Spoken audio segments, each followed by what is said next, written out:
The drama in Genoa City takes a darker turn as shocking new details begin to surface about Matt Clark and the events that followed his violent confrontation in the desert. What was thought to be the end of a dangerous chapter may not be over at all. In Sharon Newman's home, tension fills the air as she gently tries to get answers from Sienna Bacall. Sharon's voice is calm, but her questions are direct. She wants to understand exactly what happened, and what Sienna truly remembers. Sienna looks shaken. Her emotions are unstable, and her memory of the night is fragmented. She begins explaining everything in pieces: how she tried to reach Matt before things spiraled out of control, how the situation escalated outside the car, and how everything after that becomes a blur. But there is one thing she insists on without hesitation. Matt was dead. According to Sienna, after the chaos in the desert, Matt was lying on the ground and not moving. She remembers him chasing her, the fear, the panic, and finally seeing him collapse. However, when Sharon carefully asks whether she checked for a pulse, Sienna hesitates. Her confidence begins to crack slightly, but she still repeats the same belief that Matt did not survive. Sharon, however, is not fully convinced. There is no body. No confirmation. No official proof. And in situations like this, silence often means uncertainty rather than closure. The conversation grows heavier. Sharon tries to keep Sienna grounded, but the emotional pressure becomes too much. Sienna's breathing quickens, her thoughts spiral, and she suddenly feels overwhelmed by the questions she cannot answer clearly. Everything becomes too intense. Without warning, Sienna makes a sudden decision. She stands up abruptly, unable to continue the conversation, and rushes out of the cottage. Her emotional state is fragile, and she cannot handle any more doubt or questioning. Outside, Noah Newman immediately notices something is wrong. He quickly follows her, concerned about her condition and the emotional breakdown she is clearly going through. Meanwhile, uncertainty about Matt Clark begins to grow stronger. Because somewhere out there, in the silence of the desert, the truth may not be what anyone believes. The scene shifts, and the mystery deepens. A man who was assumed dead may not be gone after all. And in Genoa City, that possibility changes everything. Back at the Newman Ranch, the atmosphere is heavy with concern and uncertainty. What happened in the desert is now affecting everyone in the Newman family in different ways, and the emotional pressure is starting to build. Nick Newman and Adam Newman are both standing with Victor Newman, trying to explain everything that has been unfolding around Sienna Bacall and the shocking claims she made in Las Vegas. They tell Victor that Sienna completely broke down after insisting that she killed Matt Clark. The situation became so overwhelming that Sienna collapsed while she was still in Las Vegas and had to be taken to a hospital before being brought back to Genoa City. Victor listens carefully, his expression serious and controlled, but clearly concerned about the chaos surrounding the situation. Then his attention shifts to Nick.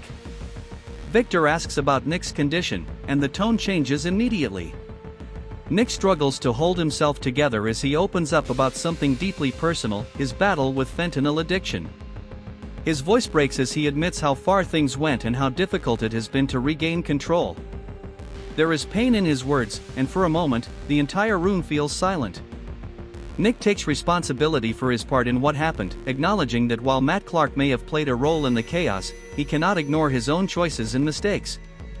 Adam steps in, adding that Nick is now getting proper help.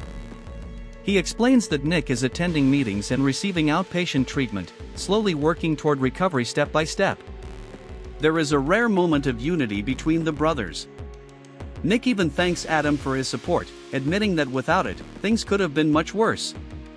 Victor watches this exchange closely. Despite everything, there is a sense of pride in his eyes as he finally steps forward and embraces Nick. In his own way, Victor shows trust in his son's ability to recover and rebuild his life. But the conversation does not stop there. The topic quickly shifts to something much more dangerous: the incriminating emails that have recently surfaced. These emails appear to involve Phyllis Summers, Kane Ashby, and Billy Abbott in a serious corporate situation that could have major consequences. Nick is skeptical. He does not fully believe the authenticity of the emails and questions whether they are being used as manipulation rather than truth. Victor, however, remains calm and unreadable. He does not confirm anything, But his attitude makes one thing clear: he is focused on one goal: getting back what he believes was taken from him, no matter who stands in the way. The tension inside the Newman ranch continues to rise as trust, family loyalty, and hidden agendas begin to collide. And in Genoa City, nothing stays quiet for long. Far away from Genoa City, the silence of the desert feels endless. No voices. No movement. Only wind sweeping across the sand under a harsh, empty sky. And then, something breaks that silence. On the ground, a figure begins to stir. Matt Clark is lying motionless at first, his body covered in dust, his clothes torn, and a visible head wound marking the brutality of what happened. For a moment, everything suggests the story has already ended here. But it hasn't. Slowly, painfully, Matt opens his eyes. At first, everything is blurred. He doesn't understand where he is. His breathing is weak, uneven, as if every inhale costs him effort. The desert sun burns above him, but he is still alive. Confusion takes over his expression. He tries to move, but his body responds slowly, like it's refusing to cooperate. Memories start to return in fragments. The confrontation. The chaos. Sienna running. The explosion of emotions and violence that led him here. But the details are not fully clear. Something is missing, or maybe blocked. Matt shifts slightly, trying to push himself up, but immediately feels a sharp pain in his head. He freezes for a moment, breathing heavily, realizing the seriousness of his condition. He touches the wound carefully, wincing in pain. Blood is dry now, but the injury is real. And yet, he is alive. That fact alone changes everything. Back in his mind, something darker begins to form. Not fear, but calculation. Awareness. If he survived, then everything that happened can still be rewritten. The story is not over. Not for him. Slowly, he looks around the empty desert. No one is there. No rescue. No witnesses. Only endless sand stretching in every direction. Matt exhales slowly. A faint, almost unsettling smile begins to form on his face, not because he is safe, but because survival gives him options. Elsewhere, completely unaware of this, people in Genoa City are still believing the version of events they were told. Sienna believes he is dead. Sharon is questioning the truth. Victor and the Newmans are dealing with internal chaos and corporate tension. But none of them know what is happening right now, in real time, in the desert. Matt slowly tries again to move. This time, he manages to push himself slightly upright, sitting in the sand. His body is weak, but his mind is becoming sharper. He looks forward into the distance, squinting under the sun. There is no immediate plan yet. Only survival. And something more dangerous: intent. Because if Matt Clark has truly come back from the edge of death, then the consequences of everything that happened are about to become far more complicated than anyone in Genoa City could imagine. The desert does not answer him. It only watches in silence. And Matt Clark is not done yet. Back in Genoa City, the tension shifts from survival in the desert to something just as dangerous as power, trust, and legal control. At the GCAC, the atmosphere is sharp and uneasy.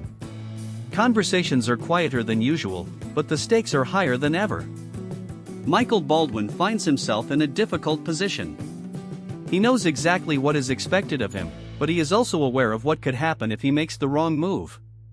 If he agrees to represent Phyllis Summers fully, it won't just be a legal decision, it will be seen as a direct betrayal of Victor Newman. And in Genoa City, betrayals are never forgotten. Michael openly admits that he is still thinking it over. He hasn't made a final decision yet, and that uncertainty is causing tension on all sides. Phyllis, however, is not in the mood to wait. She wants action. She wants loyalty. And more than anything, she wants control over her situation again.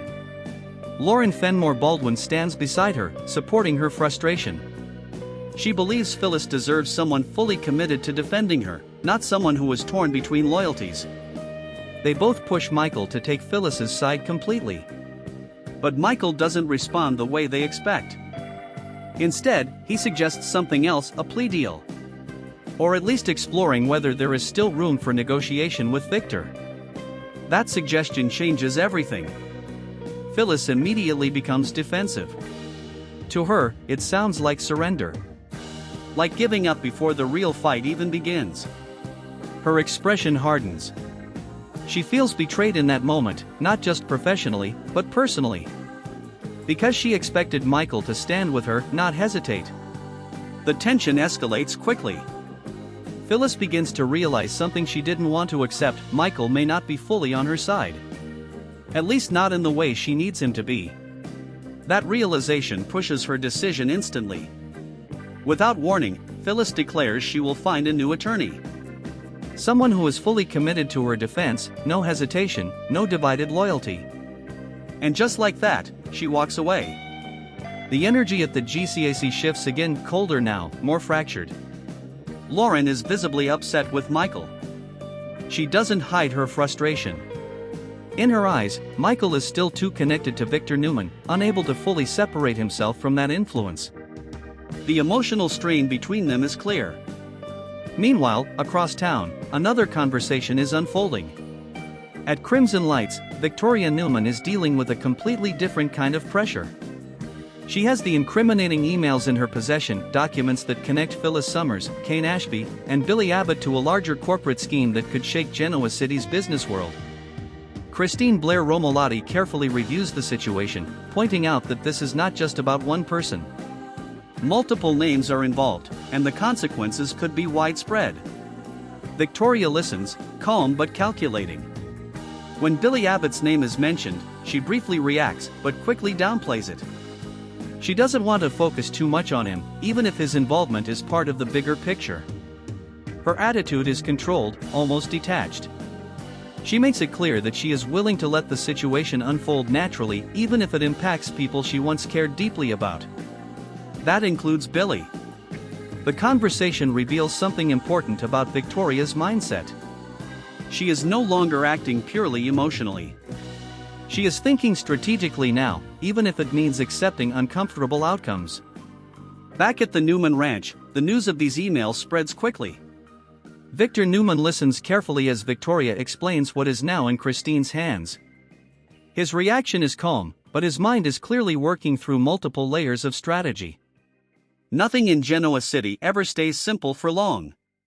And now, with legal battles forming, relationships breaking, and secrets spreading across multiple families, everything feels like it is building towards something much bigger. Trust is fading. Alliances are shifting. And every decision being made now could change the balance of power forever. Because in Genoa City, no secret stays buried for long. And no one walks away from these games untouched. In Genoa City, everything feels like it's reaching a breaking point. What started as separate problems, a desert confrontation, a supposed death, corporate emails, and legal battles, is now connecting into something far more dangerous. And no one fully sees the bigger picture yet. At the Newman Ranch, Victor Newman stands in silence as the weight of recent events settles around him. The situation with Sienna Bacall, Nick's recovery, and the unknown status of Matt Clark has created a level of uncertainty even he cannot ignore. But Victor is not someone who stays uncertain for long. His mind is already moving ahead, calculating every possible outcome, every possible threat. Elsewhere, Nick continues trying to stabilize his life. The emotional strain of everything he has been through is still heavy, but there is a quiet determination in him now. With Adam's support and Victor's reluctant approval, he is trying to rebuild control over his future. However, nothing feels stable for long in Genoa City. Because far away in the desert, the truth is still not finished revealing itself. Matt Clark is still alive. And his survival changes everything. He sits alone under the burning sun, injured but conscious, slowly regaining strength. His mind is clearer now than before. The confusion is fading, replaced by something sharper. Understanding. He is no longer just surviving. He is thinking ahead. And what he remembers about Sienna, about the confrontation, about what led him here, is slowly becoming fuel for something darker.